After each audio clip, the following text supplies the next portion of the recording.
Imagine walking into the heart of a bustling medieval castle. Not the grand hall, not the lord's chambers, but the engine room, the place where heat, smoke, and frantic energy collide. The kitchen. Forget your modern kitchen setup.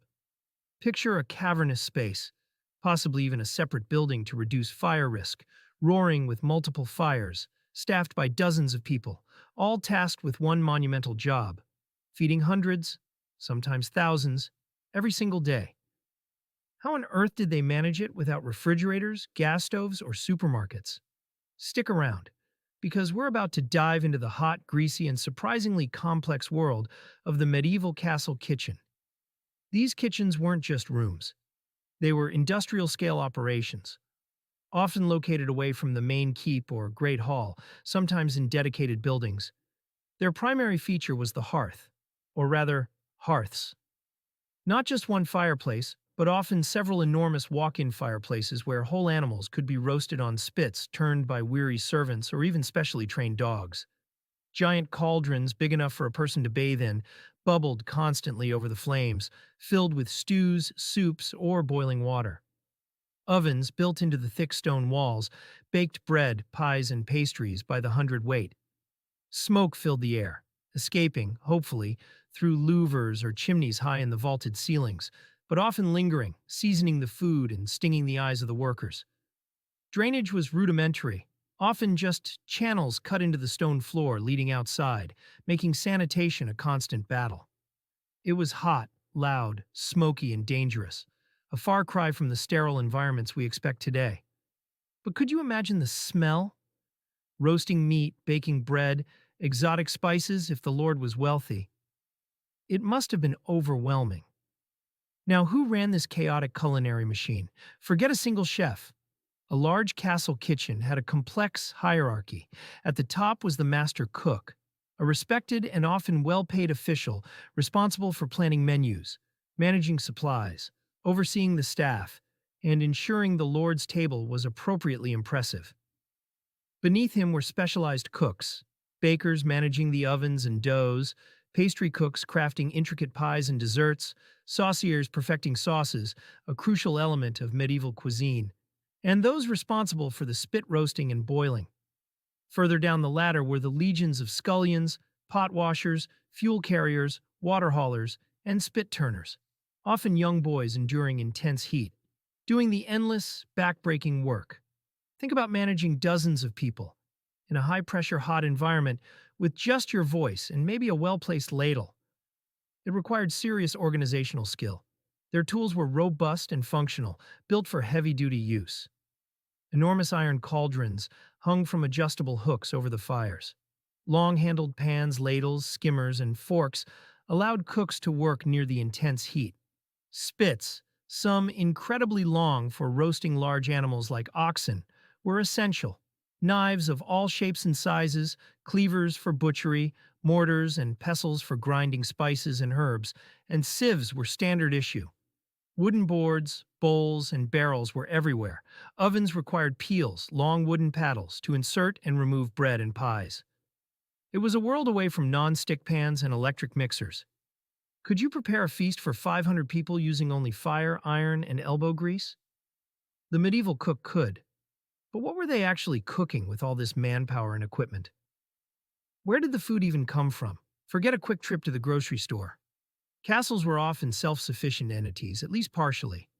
Large estates surrounding the castle provided grain, vegetables, meat from livestock, game from managed forests or hunts, and fish from ponds and rivers. Local markets supplemented these supplies. But preservation was key, especially for surviving winter or sieges. Salting, smoking, pickling, and drying were essential techniques. Meat was heavily salted or smoked, fish treated similarly. Fruits might be dried or preserved in honey, and vegetables pickled. Root cellars kept vegetables cool, and granaries stored essential grains. The daily diet varied hugely depending on social status. The lord, his family, and high-ranking guests enjoyed the best cuts of meat: venison, beef, pork, swan, peacock, often heavily spiced to show off wealth. Spices like pepper, cloves, cinnamon, and ginger were incredibly expensive imports. They ate finer white bread and drank wine or strong ale. The lower-ranking staff, soldiers, and servants ate more basic fare. Coarser bread, like rye or barley, pottage, a thick vegetable and grain stew, sometimes with scraps of meat or bacon, cheese, and weak ale. Fish was crucial, especially on church-mandated fasting days, which could be nearly half the year, meaning castle ponds and nearby rivers were vital resources. Seasonal availability dictated much of the menu. Fresh fruit and vegetables were summer treats, while winter meant preserved foods and root vegetables. You wouldn't believe some of the elaborate dishes created for feasts, though. Food dyed bright colors, pies shaped like animals, and massive roasted centerpieces designed to impress. Imagine the daily rhythm. Work started long before dawn, lighting fires, hauling water, beginning the slow cooking processes. The main meal, dinner, was typically served around midday. This was the largest meal, requiring a massive coordinated effort to get hot food to the Great Hall simultaneously. Preparation for dinner would blend straight into preparation for supper, a lighter meal served in the early evening. Baking might happen overnight or in the very early morning. Cleaning was a constant, thankless task. The sheer volume was staggering. Hundreds of loaves of bread, barrels of ale, carcasses of meat, mountains of vegetables processed daily. It was a relentless cycle, day in, day out. Of course, it wasn't easy. Logistics were a nightmare. Getting enough firewood or charcoal to keep the massive fires going was a constant task. Keeping pests away from stored food required vigilance.